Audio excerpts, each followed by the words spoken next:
Venga, para hoy traemos lo siguiente. La primera hora vamos a acabar de explicar el tema, la parte teórica. En la segunda hora vamos a continuar con las prácticas de taller en este mismo aula. Y en la tercera hora que tenemos, que es la última de la mañana, que me parece que antes tenéis clase con Pedro ahí en la E3, me esperáis allí y vamos a hacer el trabajo ese que hay en el Classroom, que luego os explico en qué consiste y demás. Que me han dicho que hay algún problema con la página y bueno, luego os cuento qué es lo que hay que hacer ahí, ¿vale? Entonces hoy las 3 horas, bueno, vamos a hacer 3 cosas distintas. Habíamos quedado en la parte de domótica en lo que es la normativa. Ahí aparecen muchas cosas, pero realmente de obligado cumplimiento en la domótica podríamos decir que es el reglamento de baja tensión y las normas de compatibilidad electromagnética y de fabricación que tengan los fabricantes, ¿vale? Del material, igual que cualquier material de instalación eléctrico-electrónico, tiene que cumplir con las normas de compatibilidad electromagnética, tienen que hacer una serie de ensayos y demás que tiene que cumplir como cualquier material. Y luego el reglamento de baja tensión, la instrucción 51. La guía de aplicación, que es lo que vamos a comentar luego, es bastante interesante tenerla en cuenta porque me da alguna pista. Ya sabéis que el reglamento en las instrucciones desarrolla más bien poquito y luego la guía de aplicación es la que da un poco más de idea de cómo hay que hacer esas partes de la instalación. En la domótica pasa lo mismo. Junto con eso, que es de obligado cumplimiento, tenemos otra serie de normas que son parte de las normas EN, las normas europeas, que están normalizando las instalaciones domóticas. Tenéis ahí pues un poco el panorama de normas que tenemos relacionado con esto. Tenemos como normas en la parte de arriba, lo que está en naranja y amarillo, las normas de la serie 50.090, Home and Building Electronic Systems. Ahí regula más lo que es cómo se realiza la instalación en la vivienda, qué cosas hay que domotizar. Bueno, lo que veremos un poco luego, ¿no? Nos da una idea de eso. Las de la serie 16.464, Building Automation and Control Systems, esa es más para el fabricante, cómo hay que construir el material, qué cosas tiene que cumplir, etcétera, etcétera. Y luego para los protocolos de comunicación, los de la serie 14.908. Vale, ahí bueno, os da también una serie de ideas sobre cómo tienen que ser los protocolos y demás. Al final, con el tema de los protocolos, para nosotros en la práctica, más que acudir a una norma UNE, va a mandar el fabricante. Hoy en día tenemos un lenguaje entre comillas, una manera de programar estándar, que es en Europa, que es la que corresponde al CANX. Tenemos otra en lo que es América en general, parte de Japón, parte de Asia, que es el Longworks, que es la que se utiliza sobre todo, viene de Estados Unidos. Y luego tenemos millones de sistemas, digo millones porque hay tantos sistemas como fabricantes de domótica. Cada fabricante tiene su sistema propio con su protocolo de comunicación, normalmente están basados o bien en el protocolo RS485 industrial de comunicación, es un protocolo que está liberado. Entonces los fabricantes cogen ese protocolo que es libre y lo hacen propietario, le hacen 4 modificaciones y lo adaptan a lo que ellos quieran. Otros están basados en Longworks, porque Longworks de alguna manera la base está abierta también, con lo cual se puede manejar y demás. Por ejemplo, Simón, que es el fabricante español, el sistema de ellos está basado en Longworks, pero le han cambiado 4 cosas y lo venden bajo otro nombre, bajo su nombre comercial. Vale. Y luego tenemos los basados en el CANX, que ahí lo que hay es un consorcio de empresas. El software, digamos que pertenece al consorcio de KNX, es un software bastante caro y todos los fabricantes que quieran fabricar pues tienen que entrar en esa regla, ¿no? De utilizar ese software, ese protocolo, tienen que hacer aparatos que sean compatibles con los otros. Entonces desde el punto de vista de comunicación tienen que tener lógicamente los mismos protocolos y formatos que los demás. Eso es un poco por donde van. Y yo ya os digo, cada fabricante su propio sistema, que necesitas el software del fabricante, los equipos del fabricante, no puedes mezclar con otro fabricante, estás, digamos, atado. Eso tiene un inconveniente grande, que si te quedas, se descataloga tu producto, tu sistema domótico, te quedas pillado completamente. ¿Vale? Te quedas pillado. No puedes ampliar la instalación, si se te estropea un módulo no vas a poder sustituirlo. lo cual es un problema. Vale. Y bueno, junto con todo eso, tenemos todo lo que hoy en día nos viene de China y nos viene también por Google y por Amazon, que son todos estos sistemas para casa de Alexa y demás, de comunicación, que al final están haciendo una domótica también, porque ya vienen con... Los fabricantes están haciendo módulos que se pueden comunicar con esos sistemas y ya puedes interactuar con la casa a través de ese sistema de una manera casi completa. Y podríamos decir que es un sistema domótico porque al final realmente puedes automatizar todo con eso, ¿vale? Puedes automatizar todo. En mi idea esos sistemas todavía tienen serios problemas de seguridad, ¿vale? Si pones toda una vivienda dependiendo de automatizarla con ese sistema, yo procuraría tener un plan B en la instalación porque como un día te hagan una trastada, te dejan la casa descuajaringada, te entran por allí y te pueden hacer lo que quieran. Ya digo que yo, vamos, yo de temas informáticos y de programación sé un poquito, pero poquito. Pero gente que sabe me ha dicho que es fácil entrar. O relativamente fácil entrar si quieren, entrar en tu casa por lo que sea, un sistema de esos, que bueno, se puede acceder, el que sabe puede acceder con cierta facilidad. Ese es el panorama un poco que tenemos, ¿vale? En cuanto a protocolos, en cuanto a un poco normativa. Hoy en día se están certificando instalaciones y en España ENOR, que es el organismo que genera las normas UNE o N para España o las armoniza, hace certificaciones de instalaciones domóticas, ¿vale? No son obligatorias, pero algunos promotores las están utilizando como medio de vender mejor la vivienda. Te vendo una domótica en tu vivienda y además tengo un certificado de AENOR que dice que esto es domótica, que cumple con un tal nivel de automatización y demás. Vale, eso va un poco en la línea del trabajo que vamos a hacer en la última hora. Bueno, en cuanto al material eléctrico, que es lo que tenéis en la parte de abajo, pues nada, las directivas europeas de seguridad eléctrica y de compatibilidad electromagnética, los reglamentos nacionales en cada caso, en España sería el reglamento de baja tensión, la guía de aplicación, que no es de obligado cumplimiento, pero sí muy recomendable, y luego, pues todas las otras directivas, ¿no?, que dentro de ese ámbito tenga la Comunidad Europea.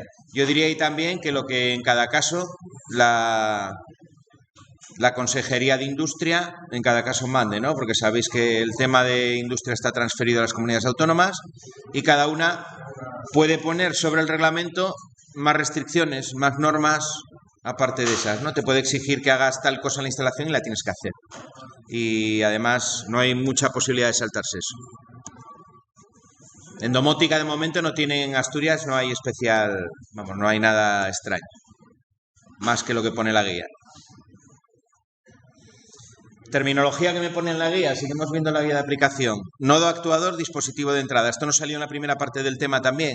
Nodo llamamos a cada una de las unidades del sistema que son capaces de recibir y procesar información. Un punto, cualquier elemento donde le va a llegar el cable de comunicaciones domótico, eso va a ser un nodo, porque va a tener que comunicarse, ¿no? Va a ser capaz de procesar esa información. A veces es un nodo tonto, ¿no?, que simplemente hace lo que le ordenan. Otras veces puede ser un nodo con inteligencia que tiene dentro un programa y en función de las señales que recibe puede ejecutar una determinada programación. Pero si se comunica con los demás, consideramos que es un nodo. Actuador, los dispositivos que actúan o controlan la instalación.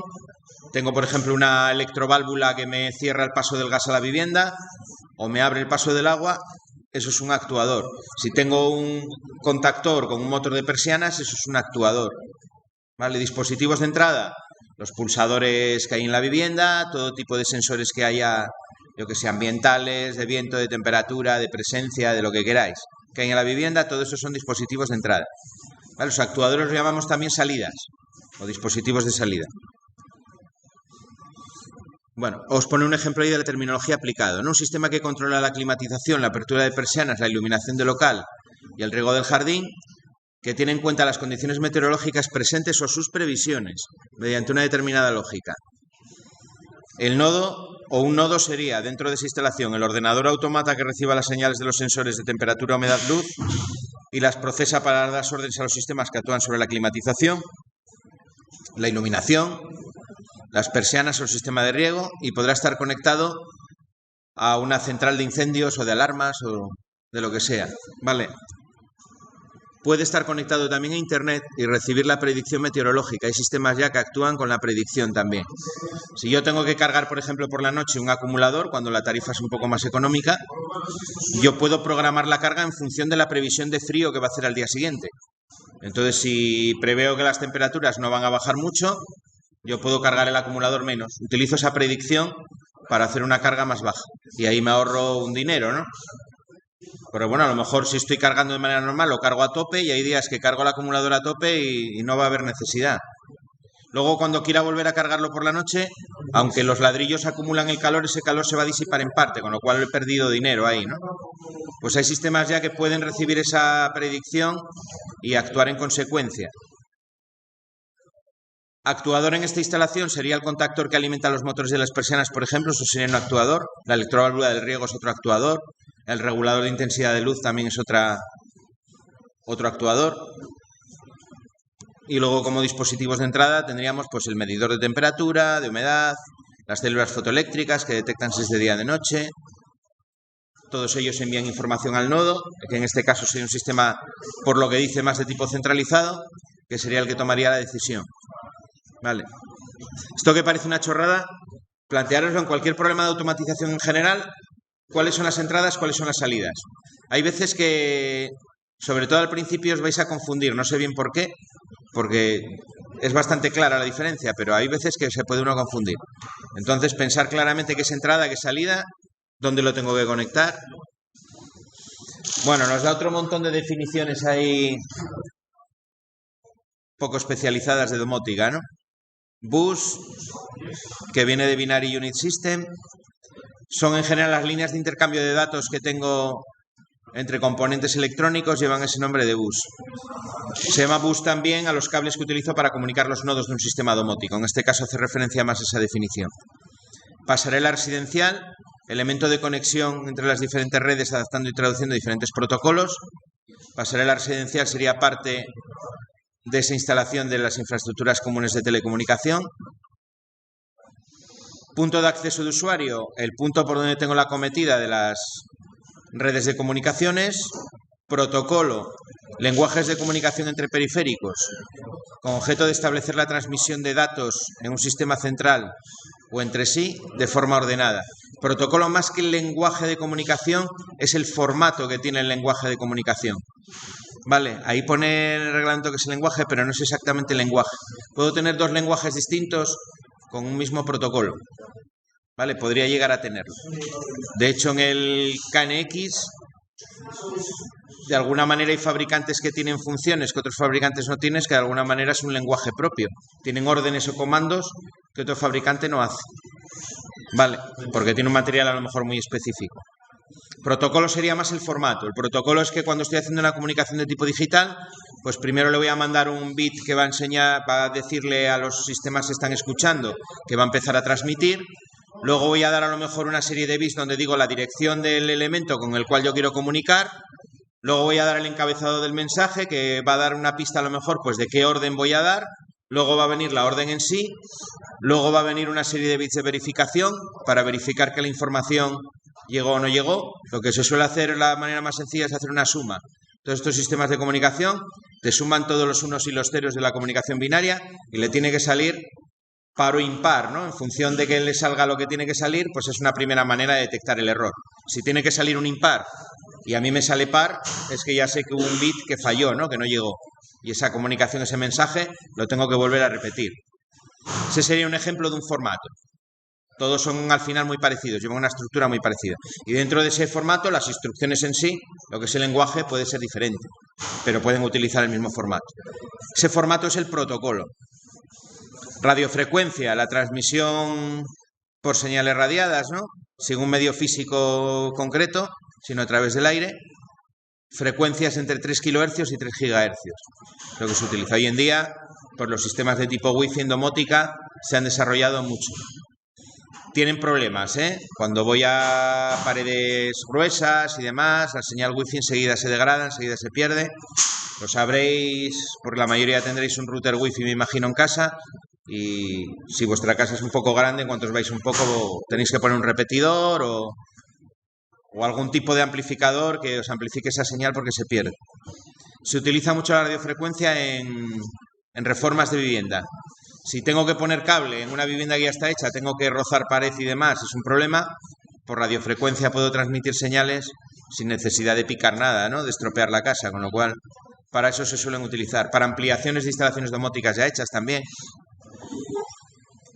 Y luego la topología es como denominamos a la manera en la que están distribuidos los elementos en la instalación, a la estructura que tiene la red y la configuración del sistema domótico que estoy utilizando.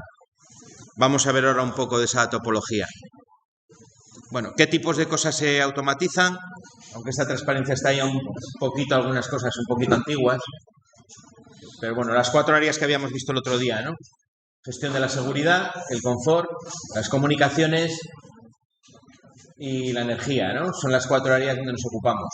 Hoy en día, ¿dónde se puede vender bien la domótica? Por el tema de la energía. Por el tema del confort, es el tema que siempre, digamos, que es el origen de la domótica, la comodidad. El tema de comunicaciones, con todo lo que decíamos antes de los sistemas de Amazon, de Google y demás, está también vendiéndose bastante bien. Y el tema de la seguridad es quizás el más flojo que tiene la domótica, porque la parte propia de alarmas de seguridad está en otro reglamento, otro tipo de instalaciones. Pero bueno, tenemos esa comunicación. Sí hay un aspecto de seguridad que es muy importante en la domótica, que es lo que llamamos las alarmas técnicas. Las alarmas técnicas son avisos por humo, por gas y por inundación principalmente. ¿Vale? Si tengo un garaje en la vivienda, una vivienda unifamiliar, también por monóxido de carbono. Sería una alarma técnica. ¿Vale? Normalmente son alarmas que me van a dar una señal interior en la vivienda o me van a dar una señal al móvil. ¿Vale? Es como suelen trabajar esas alarmas. La inundación es inundación producida por la propia instalación de agua de la vivienda, no una inundación exterior. Normalmente ponemos un sensor a la altura del suelo y cuando detecta humedad es un sensor muy sencillo porque es por resistencia. Cuando el agua toca la superficie es como una placa impresa con unas pistas que están al aire. Cuando el agua toca la superficie se reduce la resistencia superficial, se ponen en contacto, digamos que pasa la suficiente corriente entre las dos pistas y da una detección al sistema de alarma. Te detecta si tienes una fuga, ¿vale? Normalmente se ponen en baños, en cocina, en esos sitios donde hay aportes de agua, donde hay grifos. Dentro del confort, pues todo lo que os podáis imaginar, mucho tema de escenas de iluminación, es muy importante. Tema de persianas también es confort, aunque las persianas y la iluminación son confort y son ahorro de energía al mismo tiempo. Dentro de la gestión de la energía, hoy en día sí, bueno, no es novedoso, pero a lo que más se está tirando es a la gestión de las cargas, hacer que las cargas entren a diferentes horas. Yo dejo programado, por ejemplo, una lavadora y el sistema domótico me pone en tensión la lavadora a cierta hora y ella arranca automáticamente. ¿Vale? Para hacerlo, pues cuando la tarifa es más barata o cosas por el estilo. Eso me va a permitir en un momento dado, pues, poder tener una potencia de contrato en la vivienda más reducida. Cuando cambiaron, me acuerdo que fue en el gobierno de Zapatero, eliminaron la tradicional tarifa nocturna que había de la luz, hubo mucha gente que de repente se vio en un serio problema. En la tarifa antigua de la luz tú pagabas el término de potencia por lo que consumías de día, que a lo mejor eran 2.000 vatios, 3.000 vatios, los escalones esos más reducidos. Pero tú por la noche, cuando conectabas los acumuladores, que los conectabas en ese horario nocturno, a lo mejor tenías 11 kilovatios consumiendo a la vez. Ellos no te cobraban ese término de potencia de la noche, te cobraban solo el término de potencia del día. Cuando en el gobierno este que os decía, cambiaron esa tarifa y lo cambiaron por la tarifa de discriminación horaria, que eran unos horarios muy similares, pero te cobraban el término de potencia total, es decir, el término de potencia de la noche. ¿Qué pasa? Que de repente las facturas de pagar un término de potencia de 3.000 vatios, a lo mejor tenías que irte a 15.000 y la factura subía muchísimo. Estabas pagando más de término de potencia que de energía consumida, en realidad. Entonces las fabricantes empezaron a sacar unos discriminadores que lo que te hacían eran específicos para los acumuladores. Te los iban cargando por turnos. Iban midiendo el nivel de carga que tenían, iban conectándolos de uno en uno, de dos en dos, pero que nunca funcionasen a la vez. Iban por turnos. Durante el tiempo de la noche ellos se repartían el tiempo de la noche, el tiempo de la tarifa reducida, en ir cargando poco a poco todos los acumuladores, pero por turnos, en vez de cargarlos a la vez. De esa manera, pues no te hacía falta los 15.000 vatios de término de potencia, sino que con lo que tenías por el día te valía, porque no ibas a consumir más de los 3.300 o de lo que fuese lo que tuvieses de día. ¿Cómo se llama ese sistema? Son discriminadores horarios o reguladores de carga. Cada fabricante les puso un nombre. Si quieres mirar alguno, la marca Circuitor tiene algunos bastante buenos que se instalan bastante por ahí. No, vale, el cuadro. Va en el cuadro, sí. Pasa que tienes que tener sitio porque es un cacharro de tener 72. Bueno, los que yo he visto, los hay varios tipos, pero suelen ocupar mínimo 72 milímetros de carril. Que bueno, tienes que tener algo de sobrante en el cuadro, si no, no te va a entrar.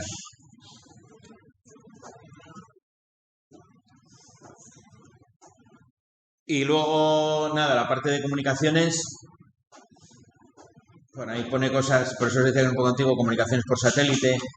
Al principio en la domótica hace unos años se tiraba mucho por sistemas conectados a través de la tele, que tú desde la televisión y con el mando de la domótica pudieses visualizar, por ejemplo, la entrada del portero y dar la orden de apertura con el mismo mando, o poder visualizar, bueno, gestionar lógicamente todo lo que es el sonido, la televisión, todos esos temas, o incluso un circuito cerrado de televisión en algunas viviendas un poco mayores, que desde la propia televisión pudieses acceder a esas cámaras y verlas.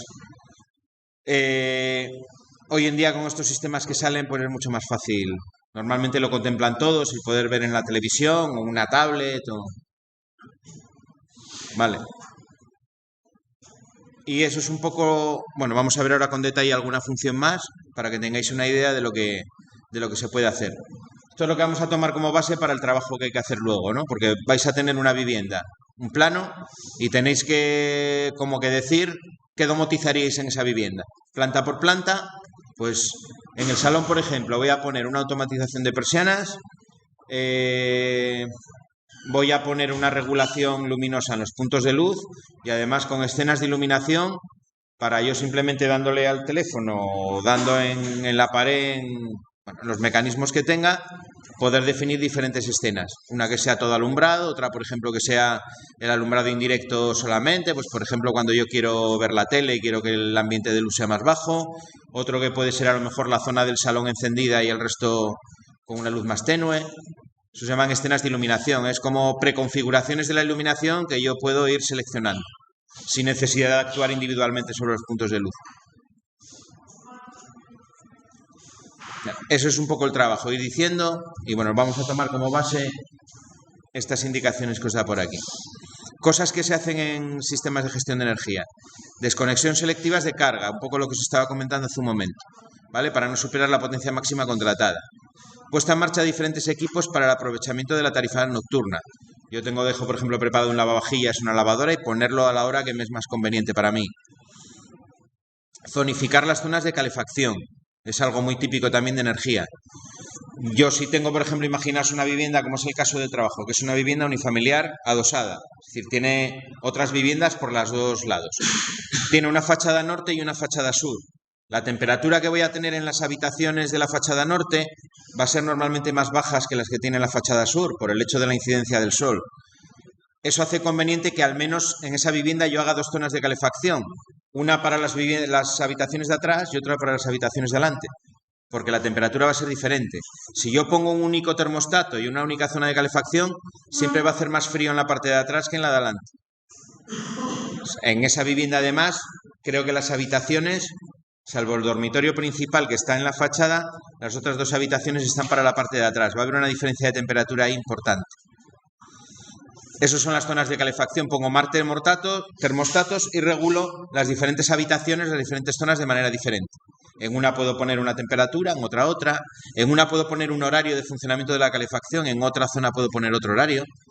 A lo mejor me interesa que las habitaciones me las caliente solo pues a partir de las 8 de la tarde, porque el resto del día yo no estoy en la habitación y en cambio estoy en el salón. El resto del día a lo mejor me interesa tener la calefacción en el salón. Bueno, pues el sistema va controlando por separado las diferentes partes de la vivienda. Activación y desactivación de luces, puede ser por presencia, puede ser por horarios. Las zonas de paso normalmente se hace, como os decía el otro día, por presencia. Y casi no haría falta ni poner botones o pulsadores para poder encenderla. Vale, en zonas de paso digo, ¿eh? Las persianas pueden ser también un sistema de gestión de la energía, ¿eh? Los hay que son comunes a varias, que en el trabajo, de hecho, cuando pongáis, por ejemplo, persianas, habría que poner que es energía y que es confort también. Las persianas, cuando se domotizan, para ahorrar un poco de energía, se les suele utilizar persianas que en las lamas llevan fibra de esta de vidrio, lana de vidrio, que es un material aislante, es un material que pesa poco y aísla térmicamente bastante. Entonces, cuando bajas la persiana, el aislamiento de la ventana es bastante bueno. Llevan además, bueno, unas juntas por el raíl para que quede bastante aislado. Las viviendas, lo que son puertas y ventanas, es por donde pierdo la mayor parte del calor. Y cuando tengo un bajo cubierta, los bajo cubiertas también, por mucho que se aíslen, suelen ser puntos de pérdida de calor importantes. Claro, no es lo mismo estar en un piso y que tengas un vecino encima que tenga calefacción y otro debajo que tenga calefacción, que estés en una vivienda unifamiliar, que en la planta de arriba tienes el tejado y estás al aire, ¿no? Digamos, fuera. Bueno, hay sistemas o equipos que van a estar dentro de varias áreas. De la seguridad, sistemas antiintrusión que me avisen a mí, entendemos que es un aviso interno. Detectores de fuego y humo para dar alarmas también de tipo interno sobre todo.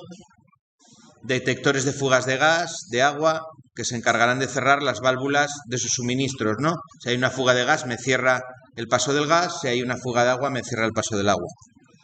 La alarma de salud, que también es algo que se vende incluso por separado, bastante hoy en día, para como cada vez hay más gente mayor, pues la gente mayor cuando vive sola tiene el problema de que le pase cualquier cosa y no poder ser atendido, ¿no? Entonces las alarmas de salud normalmente es una especie de colgante con un botón que le das y realiza una serie de llamadas telefónicas, o si lo tienes contratado con una empresa, pues te sale un operador y te pregunta qué te ha pasado, o simplemente directamente mandan a alguien a la vivienda para ver cuál es el problema.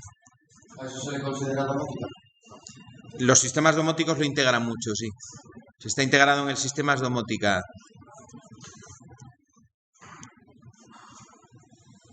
Sistemas de control del confort, es decir, la comodidad dentro de la vivienda, persianas y toldos, el sistema de riego. Aquí sí estamos en automatización pura y dura, ¿no? Me está evitando hacer un determinado trabajo. En vez del toldo del jardín, de tener que andar con la manivela riqui ahí extendiéndolo, o a lo mejor con un botón manualmente, ¿no? Si está motorizado. Pero bueno, yo puedo hacer que a una determinada hora, cuando el sol se va, el toldo se recoja. O si hay mucho viento, si tengo un detector de viento, si hace mucho viento, el toldo que se pliegue para que no se me rompa, para que no me lo lleve volando. El riego muy cómodo también, porque lo dejo programado y ya me olvido. Yo creo que todo el mundo que tiene un chalet y tal, que tenga un poco de jardín de césped, que quiera tener guapo, lo tiene ya, aunque sea con un reloj. Eso es algo inevitable. Control automático de las iluminaciones. Todos estos sistemas suelen incorporar lo que se llaman relojes astronómicos hoy en día. Es decir, ya no necesito ni siquiera un sensor de luminosidad, sino que lleva programado en el chip los amaneceres y atardeceres de todo, vamos, de aquí hasta la eternidad, en la localización de coordenadas donde yo le diga, y ya está. La posición del sol se puede calcular, es previsible. Entonces el chip lo calcula y en función de eso, pues te apaga y te enciende las luces a la hora que hace falta.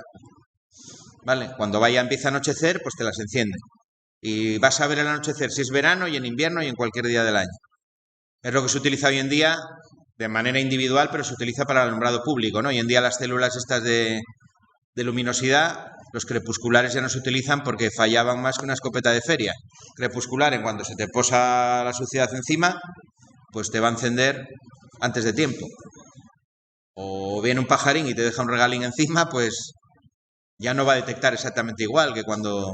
Al final suelen tener una cúpula que es translúcida, si se mancha, pues la luz ya no va a pasar igual. Hoy en día se mete en el cuadro un interruptor astronómico y entonces ya te da igual que sea, salvo que se te desprograme la hora o las coordenadas, el sistema va a funcionar bien. Escenas de iluminación, lo que os comentaba antes, esto se utiliza muchísimo también, es bastante cómodo. En las comunicaciones, desde el control de cargas, todo lo que son controles de cargas remotos. Yo tengo una vivienda, por ejemplo, de vacaciones, me voy a ir mañana y voy encendiendo la calefacción. La puedo hacer remotamente, ¿no? Para eso utilizo las comunicaciones. Todo tipo de avisos de la vivienda, de intrusión, control del portero electrónico, interconexión de teléfonos, si es que los tienes, que esto ya es antiguo también. Vale, lo de las comunicaciones es de todo esto de la presentación lo que ha cambiado últimamente más. Lo que os decía de las topologías. Conviene tenerlo claro esto porque a la hora de elegir un sistema esto es bastante determinante del precio, ¿vale? Y de la funcionalidad que puede tener el sistema. Del precio por el cableado. Hay topologías o sistemas de instalar que llevan mucho cable y hay otros sistemas que llevan poco cable. Siempre me va a interesar en principio el sistema que lleve menos cableado. El coste de instalación se va a abaratar bastante. Y luego van a ser más cómodos de mantener también. Sistema en estrella. El tradicional cada vez se usa menos. Una unidad central donde llega todo el cableado.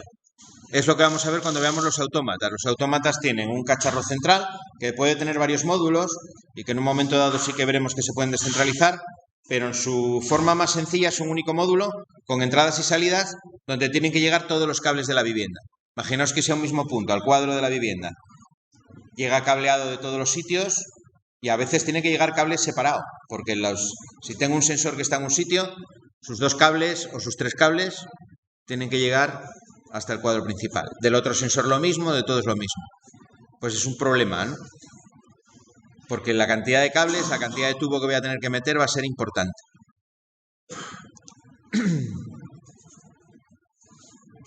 Ventajas: es muy fácil añadir nuevos elementos, mientras tenga entradas y salidas libres es muy fácil añadir. Si me falla cualquier elemento periférico, pues falla solo ese elemento. Tendré un problema si me falla la unidad central, ¿no? Si el sistema además es centralizado. No tendría por qué, pero normalmente este tipo de sistemas suelen ser centralizados.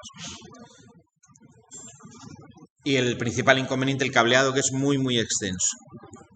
Luego tengo lo opuesto, que sería un sistema en bus. Ahí tengo un único cable que me va enganchando todos los componentes. Sería lo que llamamos el bus domótico, ¿no? Dábamos antes la definición de ese sistema de comunicación. Hay sistemas que permiten enganchar con la topología que yo quiera, es decir, en el orden que yo quiera, siempre y cuando nunca cierre el bucle. Suele ser un problema. Si yo cierro en un lazo, es decir, le llega a un elemento, le llega en conexión del mismo bus por 2 sitios, ahí puedo tener un problema. Pero mientras no le llegue más que desde un sitio, no hay inconveniente. ¿Vale? Puede ser a veces con derivaciones, a veces tiene entrada y salida cada componente para conectar la entrada del bus y la salida del bus. Pero bueno, el caso es que los voy enganchando. Es muy fácil instalar este sistema porque simplemente les tengo que ir llevando de uno a otro el cable del bus sin más. Desde el cableado veréis que es muy sencillo. Puedo tener un sistema que controle todo el bus o puedo tener un sistema que no lo controle. Lo normal en estos sistemas es que cada uno tenga inteligencia. Es decir, que ni siquiera necesite una unidad central. Si ese es el caso, un funcionamiento defectuoso de un componente no afecta más que a su funcionamiento concreto. Suelen tener velocidades de transmisión muy elevadas y la longitud del cable a instalar se minimiza bastante, porque el único cable que tendré que llevar a cada módulo será la fuerza y si es un actuador, pues los cables de fuerza, ¿no? del actuador. Si son elementos de entrada, pues llegarán los cables desde el pulsador del sensor a ese elemento concreto. Como el elemento está lo más cerca posible de donde me hace falta, la longitud de cable va a ser más corta. No tiene que ir todo el cable al mismo punto, sino que cada uno va al punto más cercano. Desventajas: normalmente todos los nodos tienen inteligencia y eso encarece el precio, porque van a tener que tener un chip con programación y demás. Si ya un mecanismo normal es un poco caro, pues el precio de un mecanismo con domótica incorporada, pues a lo mejor es el doble. El software suele ser caro. En estos sistemas tiene que estar muy depurado la parte de la programación para que no haya conflictos en la comunicación entre los componentes, ya que tienen una única vía de comunicación y todos están volcando la comunicación al mismo punto, ¿no? En el otro sistema en estrella se comunican todos con una unidad central. La unidad central muchas veces va a tener capacidad para escuchar a todos a la vez. Aquí, si hay una única vía de comunicación, no pueden estar 2 comunicando a la vez. Las comunicaciones son de uno en uno. Hay un sistema que tiene que gestionar ese orden en el que se van comunicando. Por eso normalmente el software de gestión de esto es caro y encarece también el precio. Como curiosidad, esto ya no existe en la actualidad, pero había sistemas que eran de tipo anillo, con cable como el de antena, cable coaxial. Se utilizaba incluso para redes informáticas este sistema de comunicación en domótica, se utilizó hace muchos, muchos años. Va a ser muy raro que encontréis todavía hoy en día una instalación de este tipo. Estas tenían que cerrarse en anillo y además, en cuanto se interrumpía el anillo, se fastidiaba todo el sistema. Había que poner en determinados puntos unas resistencias de un determinado valor para el tema de las ganancias de las señales y bueno, era un rollo. Esto ya está desechado. Sistema en árbol, estos sí los podéis encontrar. En el caso de sistemas, por ejemplo, con una CPU de tipo descentralizado, puedo tener una manera de colocar los componentes como esta que tenéis aquí. O incluso en sistemas en bus también los puedo conectar en forma de árbol muchas veces. Vale. Siempre y cuando no cierre ninguna de las ramas, no va a haber problema. Vale. Luego los sistemas, respecto a dónde está la inteligencia, pueden ser centralizados y centralizados. Vale.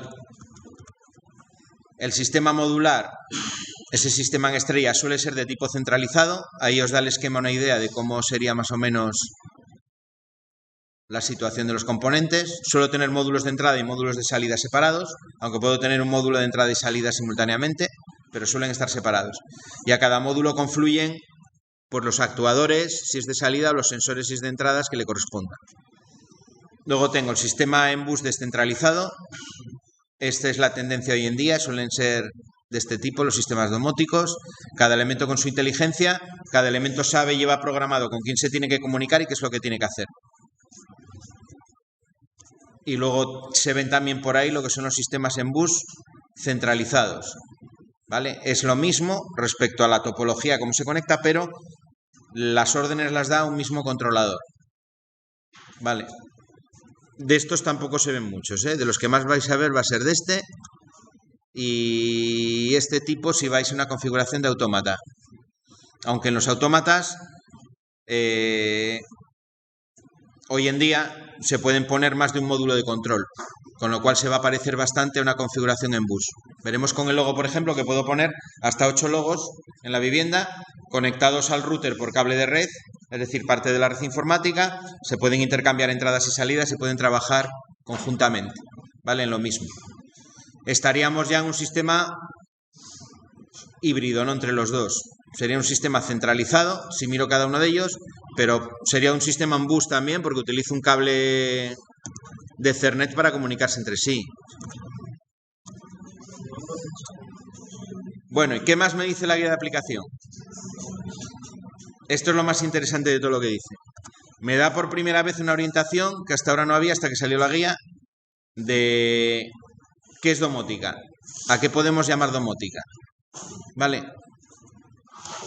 Da dos niveles, nivel básico y nivel normal. ¿Vale? Nivel básico y nivel normal. Nivel básico. Fijaros que no tiene muchas cosas. Contempla seguridad por una parte y confort y ahorro energético por otra. Lo mete en el mismo porque ya os digo que el confort y el ahorro energético muchas veces son parte de la misma historia. Dentro de seguridad tengo intrusión y alarmas técnicas. Intrusión sería la detección de intrusión mediante al menos 2 detectores de presencia. Alarmas técnicas, detección de la inundación en zonas húmedas, asociada a un corte de una electroválvula de agua, detección de concentraciones de gas, donde haya suministros de gas, y detección de incendios en cocina. ¿Vale? Eso serían las alarmas técnicas que contempla ese nivel básico. Confort y ahorro energético sería controlar con al menos un cronotermostato en el salón comedor el tema de la calefacción o de la climatización, control de iluminación, detectar la presencia en zonas de paso y control de persianas al menos una.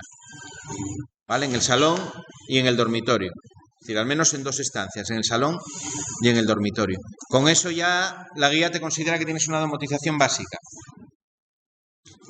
Esto suele estar orientado a pisos más que otra cosa. ¿Vale?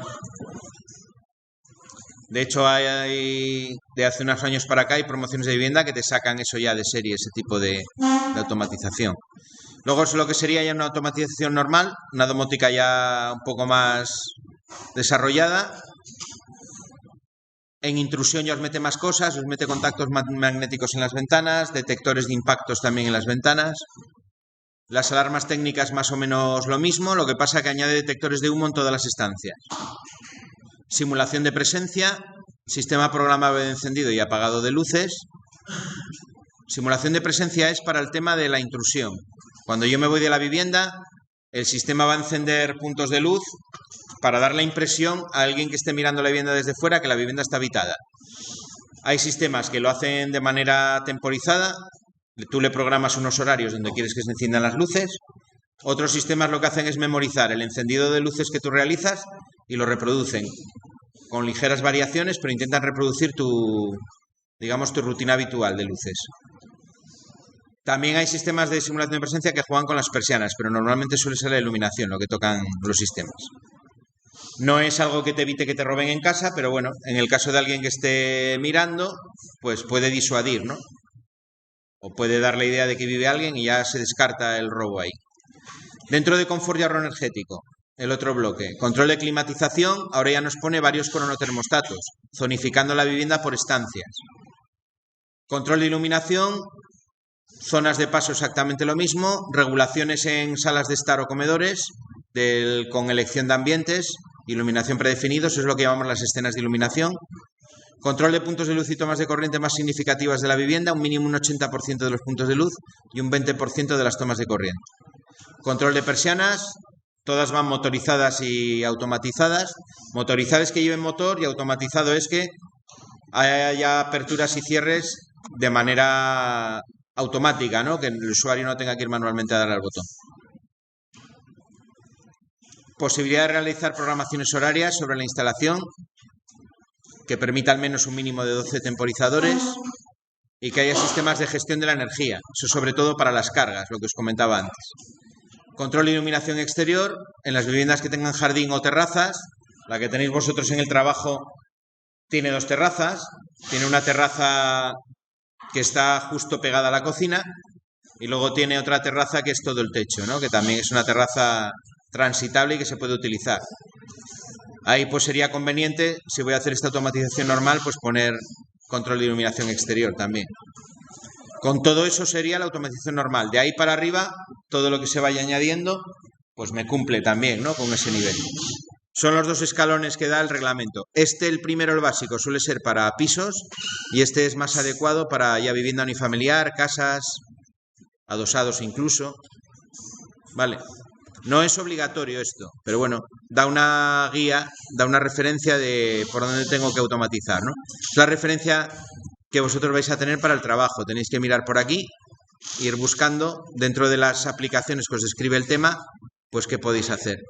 El trabajo es descriptivo, ¿eh? No hay que poner un sistema concreto porque no hemos estudiado ninguno. Es decir, yo quiero automatizar las persianas de tal manera que se van a subir cuando amanezca y se van a bajar cuando anochezca, por ejemplo.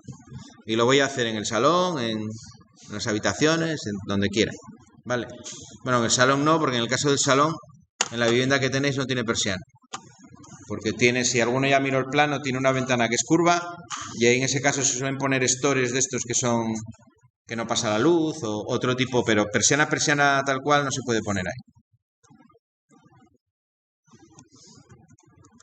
Bueno, y por último, esto ya os lo miráis. Estos son unas figuras que pone la guía de aplicación que os da idea de cómo o de qué cosas puedo poner, ¿no? Desde el punto de vista de estoy dentro de la vivienda, en la estancia, ¿qué cosas tengo que poner ahí del sistema?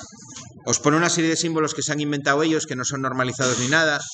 Tenéis en los apuntes y aquí al final la leyenda de lo que es cada cosa. Vale. Aquí lo que me interesa que os fijéis es el tema de las canalizaciones en todos estos componentes. Ahí os pone completamente separado en rojo lo que es la instalación eléctrica, lo que es la fuerza, por así decirlo, y en verde lo que es la instalación domótica, por donde va el bus domótico. Os lo pone separado. En la práctica se suele hacer junto. En vez de poner 2 cajas de derivación, una para la domótica y otra para la electricidad, para la fuerza, lo que se hace es poner una única caja más grande y sí distinguir los tubos. Los tubos sí se suelen distinguir. Se ponen además los de domótica, muchos de los que instalan suelen ponerlo en color rojo o en color verde, ponen un tubo de un color distinto para que el que esté tirando el cable sepa ya por dónde tiene que tirar la domótica y por dónde tiene que tirar el cableado de luz.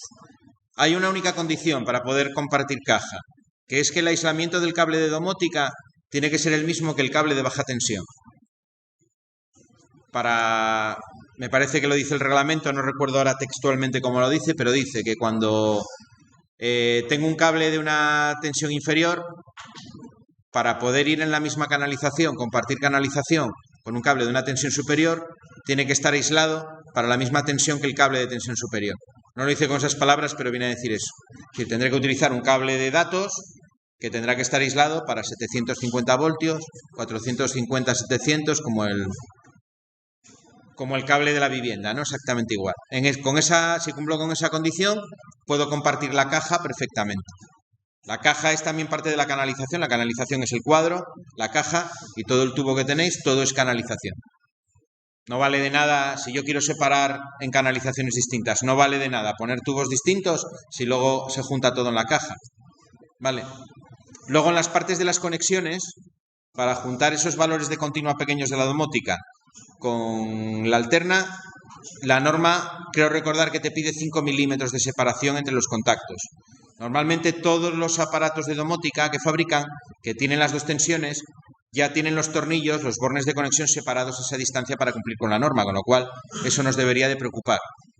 ¿Vale? Por ejemplo, el logo, cuando lo veamos, tiene los tornillos separados y yo lo primero que pensé la primera vez que vi uno de esos, digo, joder, ¿para qué separan tanto los tornillos? Si las entradas están todas juntas, ves que los tornillos de salida tienen cierta separación.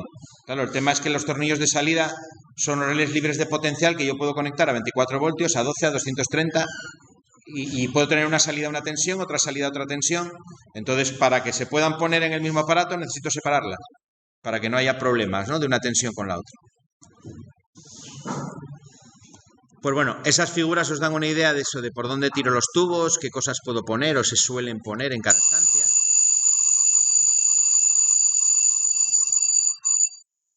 Que quizás pueda ser una buena referencia también para el trabajo. Vale. Bueno, lo que es la explicación del tema la vamos a dejar aquí.